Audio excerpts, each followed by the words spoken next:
Okay, so now let's elaborate more on what a rational and irrational number is. I want you to write these down as definitions in your book. So please, all of this is not for you to have access to, because we're giving you access to all of this information or on a monthly basis. It does not mean that you should just not take down notes because you have reference to these videos. At grade 11, we will not come back to these topics. So you have to ensure that you write down all of these notes. And if you, like I said, if you watched our principles video, which is the first video that you need to watch before watching any of the other videos, it's very important that you understand that maths is a story. And basically what we are trying to do is we're trying to write the story, and I want you to also write the story as we are writing it to you, because eventually when we start linking these ideas, you have access to your own maths book. Right? I've wrote a maths book, so I want you to basically write your own maths book. Maybe there's something that you want to write differently, or something that you think you could express differently. Right? I cannot. It's sometimes it's impossible for me to express everything in every possible way. It's going to be sometimes ineffective. So I express it in a way that I think will work, and so that it does not mean that what I'm doing is wrong. That's the beauty of maths. There's many ways of representing a single thing. Okay, but for now with definitions, it's absolutely important. Definitions will not change, and you can become an excellent math student by defining something. If you understand your definitions fully, you will become an excellent math student. So that's the reason why I want you to write these down. Right? All of this here are actually definitions for natural numbers. Right? So for rational numbers, I'm going to give you a definition.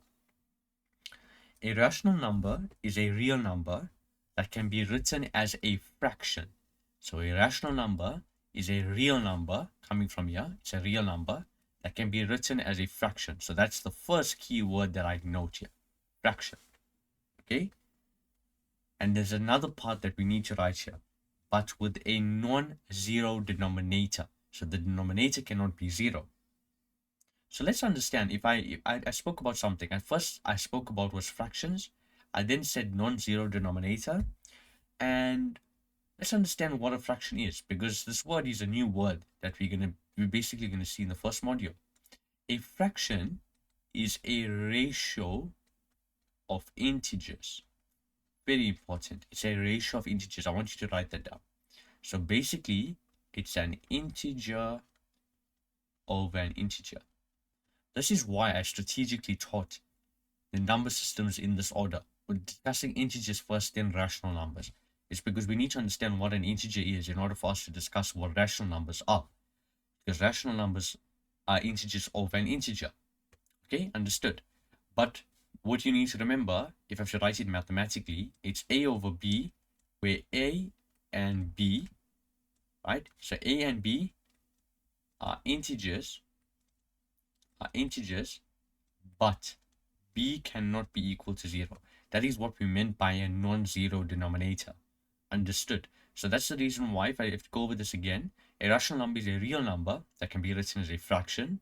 A fraction is a ratio of integers, but we also need to remember that the denominator cannot be 0. So it's with a non-zero denominator, right? We will get to why we say that. I will tell you why we say that, okay? On the other end, we have irrational numbers. Irrational numbers, numbers that cannot be written as a fraction, so cannot be written as a fraction, right? So basically, in other words, what we're saying, cannot be in the form of a over b. So it cannot be. So write this here, cannot be in the form of a over b. So basically, you can think of rational and irrational as like yes and no. They're direct opposites of each other, right? Yes and no, black and white, direct opposite of each other. Okay, the way we denote rational numbers is with this q. So you'll see it's like a q here. Sorry, it'll be a q here with like a small space there.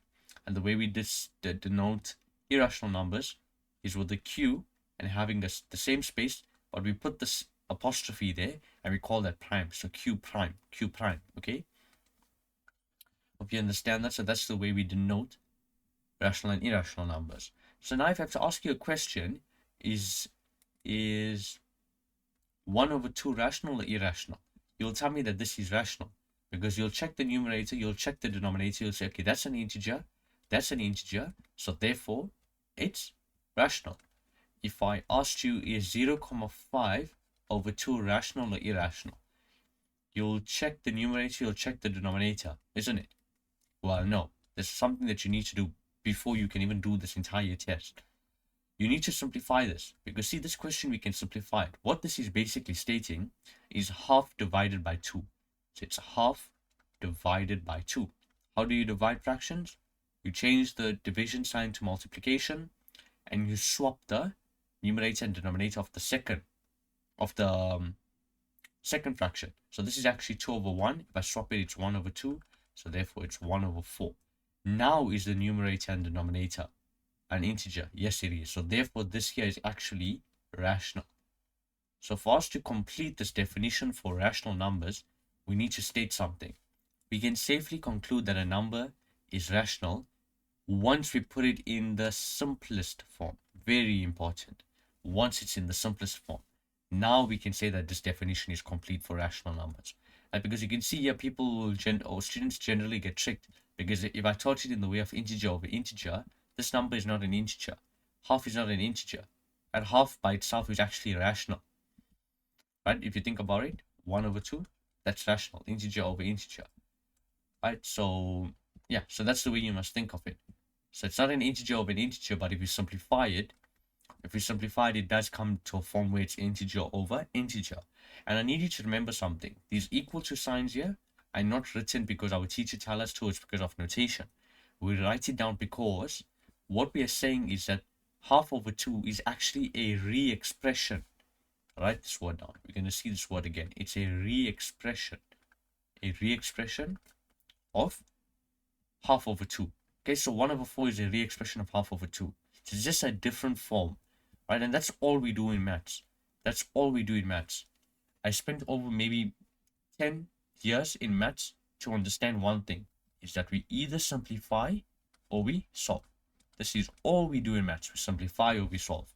And what we did here is what we went from year to year, we simplified. We simplified. And the reason we simplify is because we want to see something that we would have not otherwise seen. In this case, I would have not seen that this was rational because it's not integer in the form of integer over integer. So if I bring it into the simplest form, I can see it's integer over integer, right? Let's look at the example. See, root 3 over 2. If I put this into my calculator, root 3 over 2, it should give you root 3 over 2. It cannot be simplified further. And the fact that this is root 3 over 2 and root 3 is not an integer, therefore, this is irrational, okay? So that's another tip that you can use, is using your calculator to simplify the question. So if I gave you half, half over 2, put this into your calculator, it'll give you 1 over 4, and then since this is integer over integer, and it's in the simplest form, because the calculator will give you the answer in the simplest form, then you can safely conclude that it is rational. Now again, I do not advise that you use the calculator all of the time. So that's why most of the maths that we will do here, I will try to avoid the use of a calculator. And the reason I say that is because in my first semester with engineering maths, we were not allowed to use a calculator. So I really want to stretch your brain, and I want you to think differently, try to avoid the use of a calculator and become faster with your mental maths. Okay, that's what we are trying to do. Okay, so hope you understand that. So now let's move on to a different expression of the number system. So now that you understand what each component means, you understand what a natural number is, you understand what a whole number, integer, rational, and irrational number is, let's understand where they fit, right? Sometimes what happens, or in fact all of the time what happens, is you understand what each component means, but from a bigger picture, from a broader picture, you do not understand how everything fits. So this is how everything fits. Let me show you. First, you have real numbers. Real numbers. Under real numbers, it's comprised of your rational and your irrational numbers, right? Under your rational numbers, it comprises of your integers. Under integers, it comprises of your whole numbers. And under whole numbers, it comprises of your natural numbers. I'll tell you why. And watch how we're going to explain this. So remember, we said this is Q prime, this is Z, this is N, with the 0 at the bottom, and this is just n, natural. Watch here. I'm going to start here with your whole numbers. You see, the reason why I said your whole numbers comprises of your natural numbers is because of this reason here. If I look at the whole numbers, sum of the whole numbers, so this represents all of the possible whole numbers that exist. See, sum of them from 1 all the way to positive infinity is natural numbers, but not all of them. Why do I say not all of them? Because see, 0 cannot be a natural number because it's not in the set. Do you understand that? Let's look at integers and whole numbers. Look at integers and whole numbers. Some of the integers, not all, some of them. So this is a list of every possible integer, but some of them are whole numbers, but not all of them. Which ones? It's 0 all the way up to positive infinity. Can you see that? This here is actually the set of whole numbers. This is why I say that integers comprises of whole numbers. I will explain that more graphically. And then your rational numbers, can you see integer over integer? So that's why some of them are actually, some of your rational numbers are actually integers, but not all of them. Right. So let's look at this from a more graphical perspective. Watch here, because this is a bit difficult to understand. If I draw a circle here, right, and I call the circle R, meaning real numbers, R meaning real numbers. And if I tell you, you know what, in the circle, although you can't see it, but it represents every possible real number that exists on Earth. Right? Just so you can picture it, it's somewhere in here. Right? You must be able to picture it. It's in here. Then what I can tell you is, looking at this flow diagram, this flow chart, I can tell you, if I look at every possible number in here, I can take those numbers and I can put them into two broader categories. I can put them into two categories. What would we call these two categories? Rational and irrational. Rational and irrational. So from having all of this real numbers just randomly scattered, I can take them and put them into two categories, into two mini buckets, right? Because now we're giving them new names, rational and irrational. But then I can go a step further. I can go and zoom in here and I can say, okay, you know what? If this circle represents, so within the boundaries of the circle, Q, represents every possible rational number, then, as I just stated now, some of the rational numbers, not all of them, can be what? Integers. Z. So what you can say is that the space in between here represents numbers that can be what? Rational, but not an integer, because it lies outside the boundaries of the circle Z. It lies outside. So everything within the boundaries of the circle represents those numbers. Like, for example, rational, a rational circle Q represents rational numbers, and the integer circle Z represents the integer numbers. As long as if there's a number that lies outside of it, means does not belong to that set, right? Then I can go a step further. I can say, okay, in the circle Z, this one here, I can say that not all of the integers, but some of the integers can be whole numbers. So I can make another circle, and I just depicted it for you. Now I just showed you exactly how that looks. Right, let me just go back here so I don't confuse you. I said that not all of the integers, but some of the integers are whole numbers. So if we just make a correlation between these two here, you can see what I said. Look at the integers. Some of the integers, not all of them, are whole numbers. Right? All of these ones here are not whole numbers. All of these ones here. -1 all the way to negative infinity. But some of them are.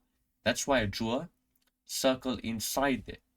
Right? It's actually supposed to be n sub 0. That's why I drew a circle inside there, showing you that some of the integers can be whole numbers, but not all of them. Right? And I just showed you which are not. Right? You can go a step further. If you look at the whole number circle, some but not all of the whole numbers can be natural numbers, n. Right? So basically looking at all of this, and if I just test your understanding, so you have the circle here n, which is your natural numbers, and you have the circle here, which is n sub o, which is your whole numbers. I can say that the number 0 will lie here, in the circle here, because think about this. It cannot be in the natural number set. Remember, we said the natural numbers does not start with 0. So for me to check if you understand it, it lies outside. See the circle here? Let me just highlight it. The circle here represents all of your natural numbers. It lies outside the circle. If it lied inside the circle, then we say it belongs to that set. But since it lies outside that circle, means it does not belong to that set. Okay. Now there's another conclusion that we have to draw, right? So that's the first conclusion. If it lies within the circle, it belongs to the set. If it lies outside of the circle, then it does not belong to the set. So if I gave you the number 0 and I asked you, is it a natural number? You'll go to the natural number circle and you check, does it lie inside or outside? If it lies inside, then it belongs to the set. If it lies outside, it does not belong to the set. Right, so let's do that. If you look at this here, can you see that 0 lies within the circle here? So it belongs to the whole number set. Can you see that 0 is lying within the circle here? So every other circle must disappear to you. You're just looking at this here, zooming in on this. Can you see that it lies within the green circle, which is the z, the integer circle? So therefore we can say that 0 is an integer. Can you see that it also lies within the circle here, which is your rational numbers? So therefore we can say that 0 is also a rational number. And lastly, can you see that it lies within this real number circle? So therefore we can say that 0 is also a real number. Understood? Understood? But look here. You see it lies outside of the rational number circle. So therefore we say that 0 is not a rational number. So a 0 can be a whole number, it can be an integer, it can be a rational number, and it can be real. But it cannot be an irrational number. Understood? Right, so since you should have a good understanding of that, now let me ask you a question. I'm going to ask you two questions. First question, number 1. Is every whole number a natural number? And number 2, is every natural number a whole number? I am telling you now, these two diagrams here, this flowchart and this diagram that I have here, will enable you to answer any question that you are given. I am that confident. So let's look at the first question. Is every whole number a natural number? So let's look at the whole number circle. Can you see the whole number circle is this here? Would you agree? Right? And natural numbers. Let's look at the natural number circle. Can you see that the natural number circle is this one here? Right. Let's look at these two circles. So they're asking, is every whole number a natural number? So just looking at these two circles, this big circle here represents the whole numbers. That small circle represents the natural numbers. Can you see that if I look at this here, I cannot say that every whole number is a natural number, because there's some numbers that lie outside the natural number set, right? That belongs to the whole numbers, but not the natural numbers. Let me say that again. I cannot say that every whole number is a natural number, because there's some numbers that lie outside the natural number set that belongs to the whole numbers, but not the natural numbers. So if you're a bit more strategic about this, you look at is every whole number a natural number? You look, okay, so here's the natural number set.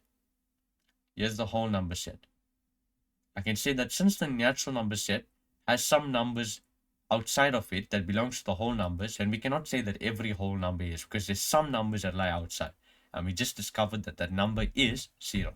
So therefore the answer is no. But we can rephrase this question differently. Actually, the answer is no. Is every natural number a whole number?